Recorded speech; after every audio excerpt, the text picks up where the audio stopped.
Hello दोस्तों, UPSC practice में आपका स्वागत है। आज हम लेके आए हैं संवेदनशील मुद्दा, क्या है वैवाहिक बलात्कार, क्या है इसके बारे में आज हम पढ़ेंगे। देखते हैं इसमें क्या क्या पढ़ने वाले हैं। आज हम पहले पढ़ेंगे भारत की स्थिति इसमें क्या है, फिर इसके बारे में पढ़ेंगे आईपीसी की धारा जो है 375, इसके बारे में इसने क्या कहा है इसके बारे में। इसके बाद हम पढ़ने वाले हैं एनसीआरबी की रिपोर्ट है जिसने क्या कहा है। फिर न्यायालय के निर्णय जो भी हैं अभी तक की वैवाहिक बलात्कार से संबंधित यानी मैरिटल रेप जो होता है उसके बारे में क्या क्या मुद्दे हुए हैं वो सारे पढ़ेंगे। और उसके बाद पढ़ेंगे क्या है जो उसने सुप्रीम कोर्ट ने निर्णय दिए हैं उसके बारे में पढ़ेंगे। आगे चलते हैं और फिर पढ़ेंगे आगे की राह इसमें क्या होना चाहिए। उसके बाद हम पढ़ेंगे सर्वोच्च न्यायालय का इसमें क्या स्टैंड है। फिर भारत के विधि आयोग ने इस बारे में क्या कहा है इसके बारे में पढ़ेंगे। और फिर संसद ने क्या कहा है इसमें, उसके स्टैंड को भी देखेंगे। फिर पढ़ेंगे विश्व स्तर पर क्या है, विश्व स्तर पर इसमें क्या स्थिति है मैरिटल रेप के बारे में। इसमें यूएन ने क्या कहा है, अपराध मानने वाले देश कौन कौन से हैं, अपराध की श्रेणी से बाहर रखने वाले कौन कौन से देश हैं, इसके बारे में पढ़ेंगे। चलिए शुरू करते हैं आज का टॉपिक। क्या है वैवाहिक बलात्कार जिसे हम क्या कहते हैं मैरिटल रेप। तो भारत में इसकी स्थिति क्या है देखते हैं। इसकी स्थिति है आईपीसी की धारा 375 क्या कहती है कि एक महिला के साथ गैर सहमति से लैंगिक संबंध एक यौन हमला है। क्या है एक यौन हमला, तो इसे क्या कहते हैं बलात्कार की श्रेणी में रखा जाता है। परंतु भारत में क्या है वैवाहिक बलात्कार को एक गैर आपराधिक श्रेणी में रखा गया है। इसके दो अपवाद हैं आईपीसी धारा 375 के दो अपवाद कौन कौन से हैं, एक मिनट इसको साफ कर देते हैं। क्या है 375 का अपवाद है कि अगर पत्नी की उम्र 15 साल से अधिक है तो क्या है वैवाहिक बलात्कार नहीं होगा। तो पहले 15 साल थी लेकिन अब क्या है 18 साल हो गई। अगर पत्नी की उम्र 18 साल से अधिक है तो उसको क्या है अगर यौन संबंध माना जाता है तो उससे वैवाहिक बलात्कार नहीं माना जाएगा।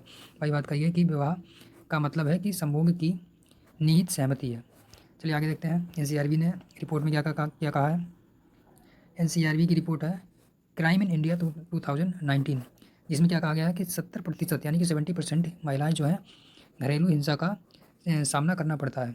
और इसमें आगे क्या रिपोर्ट क्या कहा गया है कि 100 देशों ने मैरिटल रेप को अपराध की श्रेणी घोषित कर दिया है। यानी कि विश्व के 100 देश हैं जिन्होंने मैरिटल रेप को अपराध की श्रेणी में घोषित किया है। परंतु भारत क्या है उन 36 देशों में है जिसने अभी इसको एक गैर आपराधिक श्रेणी में रखा गया है। चलिए आगे देखते हैं ऐसा क्यों हुआ, क्योंकि पति आश्रय जिसे कहते हैं कोरवाचर का सिद्धांत जो क्या है पितृसत्तात्मक मापदंड है, इसके बारे में बात की गई है। उसके बाद इससे क्या होता है हमारे महिलाओं का आर्टिकल 14 और 21 यानी कि निजता और व्यक्ति की गरिमा का अधिकार है, और 14 जो है समानता का अधिकार, इसका क्या होता है उल्लंघन होता है। जो क्या होता है स्वास्थ्य गरिमा गोपनीयता और सुरक्षा का उल्लंघन करता है।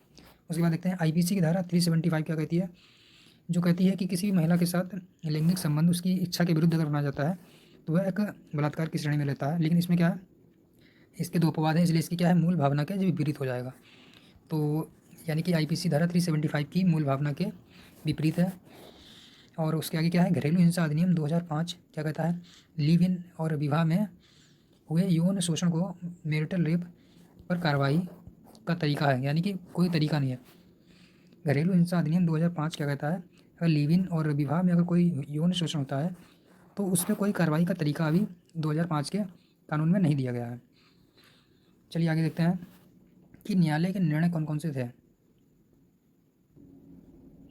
पहला निर्णय है कर्नाटक राज्य बनाम कृष्णप्पा मामला, जिसमें सुप्रीम कोर्ट ने क्या कहा था कि जिसके अनुसार क्या है यौन हिंसा एक अमानवीय कृत्य है। इसमें क्या कहा था यौन हिंसा एक अमानवीय कृत्य है जिसमें क्या होना चाहिए महिला की निजता और गरिमा की सुरक्षा होनी चाहिए और महिला की पवित्रता का उल्लंघन होता है इससे।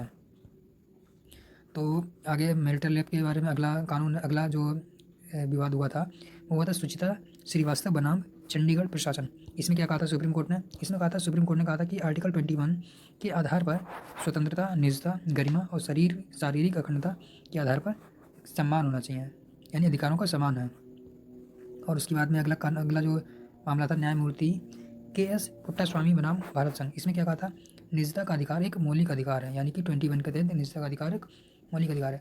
आर्टिकल 21 के ही तहत क्या है व्यक्ति की गरिमा और उसकी जो स्वायत्तता का रक्षा की गई है।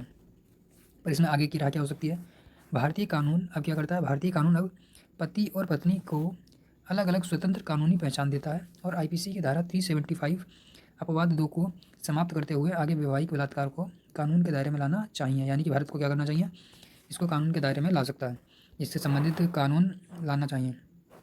चलिए सुप्रीम कोर्ट का इसमें स्टेट क्या है फिर से देख लेते हैं एक बार। इसमें क्या होता है 2022 में कहा है सितंबर 2022 का मामला है महिलाओं की सुरक्षित गर्भपात का अधिकार यानी कि पर सुप्रीम कोर्ट ने कहा है कि इसको बलात्कार में क्या वैवाहिक बलात्कार को भी शामिल किया जाना चाहिए। यानी कि जो महिलाओं के सुरक्षित गर्भपात का अधिकार अधिनियम है, इसमें बलात्कार की श्रेणी में क्या है, वैवाहिक बलात्कार को भी रखा जाना चाहिए।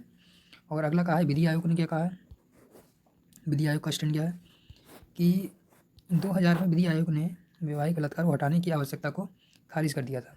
तो विधि आयोग क्या कर रहा है, इस आवश्यकता का यानी कि अपराध की श्रेणी से रखने की आवश्यकता को खारिज कर रहा है। उसके बाद संसद ने क्या कहा है, संसद ने कहा है 2015 में संसद सत्र में सवाल पर संसद ने क्या है, वैवाहिक बलात्कार को देश में अभी लागू नहीं किया जा सकता। यानी कि संसद कह रही है कि अभी देश जो है इस तरीके की सामाजिक स्थिति में नहीं है कि इसको क्रिमिनलाइज किया जाए, यानी कि अपराध की श्रेणी में रखा जाए। आगे देखते हैं क्यों क्यों नहीं रखा जाना चाहिए, क्योंकि विवाह जैसी पवित्र संस्था क्या है, खतरे में आ सकती है। इसका जो आर्ग्यूमेंट्स है वो कह रहा है, अगर वैवाहिक बलात्कार को अपराध की श्रेणी में रखा जाता है तो क्या होगा, विवाह जैसी पवित्र संस्था जो है खतरे में आ जाएगी। और विश्व स्तर पर देख लेते हैं एक बार। विश्व स्तर पर यूएन ने कहा है कि घर महिलाओं के लिए क्या है, सबसे खतरनाक जगह में से एक है। यानी कि महिला के लिए घर भी जो है एक सुरक्षित जगह नहीं है, ये यूएन का एक वक्तव्य है। उसके बाद क्या है, अपराध मानने वाले देश कौन कौन से हैं। पहली बात यूएसए जो मानता है, यूके, दक्षिण अफ्रीका, कनाडा, यूएसएसआर और यूके तो बता ही दिया पहले, ये सब क्या है, अपराध की श्रेणी में मानते हैं। और उसके बाद में कुछ देश हैं जो इसे अपराध की श्रेणी से बाहर रखते हैं, जिसमें कौन कौन है, अपराध की श्रेणी में बाहर रखने वाले भारत है, घना है, Indonesia, Jordan, Nigeria, Oman, Singapore, Sri Lanka और भी बहुत सारे देश हैं जो इसे अपराध की श्रेणी से बाहर रखते हैं। चलिए हमारा टॉपिक कंप्लीट हुआ, एक बार फिर से हम देख लेते हैं क्या क्या पढ़ा हमने पढ़ा है भारत की स्थिति, उसके बाद हमने पढ़ा है एनसीआरबी की डाटा क्या कहता है, और इसके बाद हमने पढ़ा है न्यायालय के निर्णय कौन कौन से हैं, इसमें कर्नाटक राज्य बनाम कृष्णप्पा मामला, और उसके बाद हमने पढ़ा है सुचिता श्रीवास्तव बनाम चंडीगढ़ प्रशासन का मामला, जिसमें आर्टिकल 21 के आधार पर क्या कहा है, स्वतंत्रता, निजता, गरिमा, शारीरिक अखंडता के अधिकार समान है। उसके बाद क्या कहा है, न्यायालय के पुट्टस्वामी बनाम भारत संघ का मामला पड़ा। उसके बाद आगे की राह भारत में क्या होनी चाहिए। उसके बाद सुप्रीम कोर्ट का क्या स्टैंड है, इसमें विधि आयोग का क्या स्टैंड है। उसके बाद में संसद का क्या स्टैंड है वो पढ़ा हमने। फिर विश्व स्तर पर क्या कहा गया है इसके बारे में, यूएन ने क्या कहा है इसको पढ़ा है। फिर अपराध की श्रेणी में रखने वाले कौन कौन से देश हैं और बाहर कौन कौन से देश हैं। इसी के साथ हमारा टॉपिक आज का कंप्लीट होता है। वीडियो अच्छा लगा हो तो लाइक कीजिए, चैनल को सब्सक्राइब कीजिए। धन्यवाद।